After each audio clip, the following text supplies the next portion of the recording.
भगवान कृष्ण कहते हैं, मान अपमान, लाभ हानि, खुश हो जाना या दुखी हो जाना, ये सब मन की शरारत है।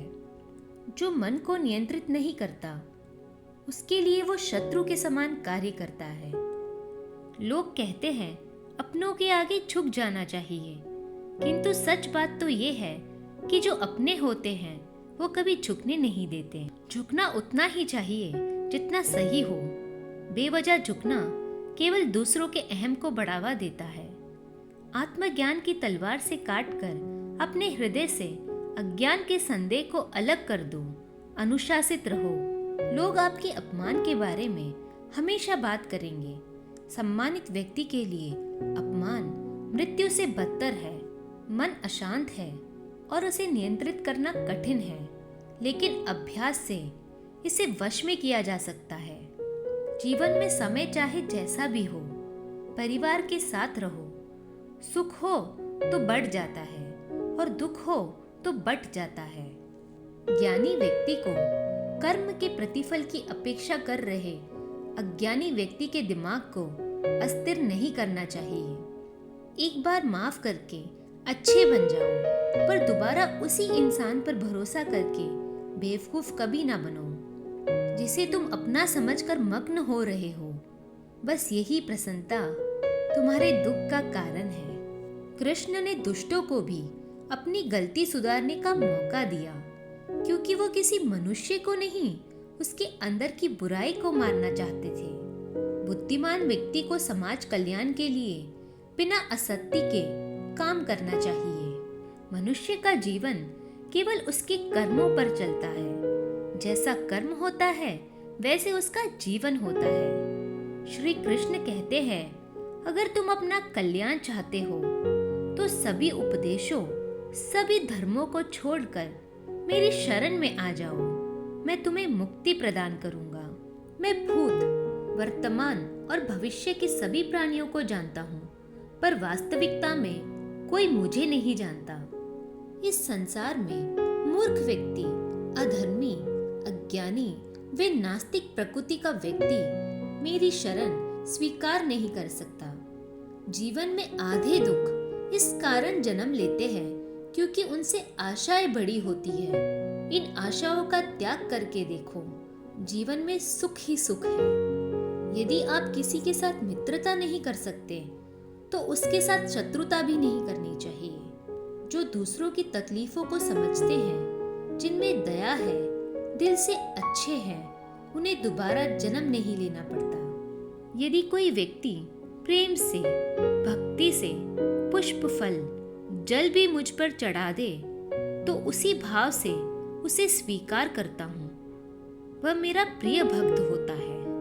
प्रहलाद जैसा विश्वास हो, द्रौपदी जैसी पुकार हो, मीरा जैसा इंतजार हो, तो कृष्ण को आना ही पड़ता है। मन की गतिविधियां, होश, श्वास और भावनाओं के माध्यम से भगवान की शक्ति सदा तुम्हारे साथ है। आत्मा ना तो जन्म लेती है, ना कभी मरती है, और ना ही इसे कभी जलाया जा सकता है, ना ही पानी से गीला किया जा सकता है। आत्मा अमर और अविनाशी है। भगवान कृष्ण कहते हैं, अंत काल में जो मनुष्य मेरा स्मरण करते हुए देह त्याग करता है, वह मेरी शरण में आता है। इसीलिए मनुष्य को चाहिए कि अंत काल में मेरा चिंतन करे। बहुत विनम्रता चाहिए रिश्तों को निभाने के लिए। छल कपट से तो बस महाभारत रची जाती है।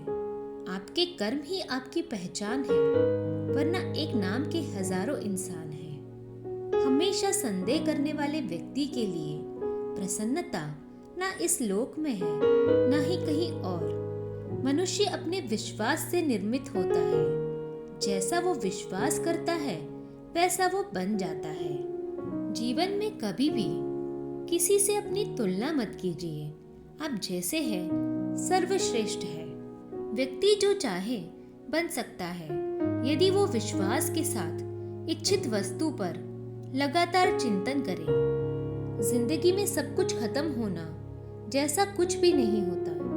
हमेशा एक नई शुरुआत हमारा इंतजार कर रही है। क्रोध से भ्रम पैदा होता है, भ्रम से बुद्धि विग्रह होती है। जब बुद्धि विग्रह होती है तब तर्क नष्ट हो जाता है।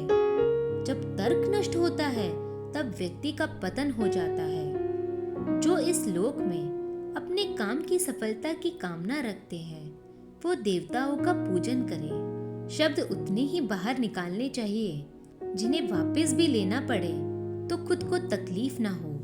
उससे मत डरो जो वास्तविक नहीं है, ना कभी था ना कभी होगा। जो वास्तविक है वो हमेशा था और उसे कभी नष्ट नहीं किया जा सकता।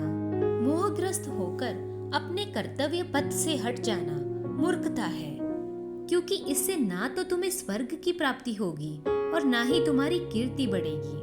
ज्ञानी व्यक्ति को कर्म के प्रतिफल की अपेक्षा कर रहे अज्ञानी व्यक्ति के दिमाग को अस्थिर नहीं करना चाहिए। श्री कृष्ण कहते हैं, मुझे रिश्तों की लंबी कतारों से क्या मतलब, कोई दिल से हो मेरा तो एक कृष्ण ही काफी है। श्री कृष्ण कहते हैं, मैं सभी प्राणियों को समान रूप से देखता हूँ, ना कोई मुझे कम प्रिय है और ना अधिक, लेकिन जो मेरी प्रेम पूर्वक आराधना करते हैं वो मेरे भीतर रहते हैं और मैं उनके जीवन में आता हूँ। हम स्वयं जीवन के शिल्पकार हैं, तो चलो हम अपनी मुश्किलों को हराते हैं और जीवन में मुस्कुराते हैं। तो सारे प्रेम से बोलो, जय श्री कृष्ण।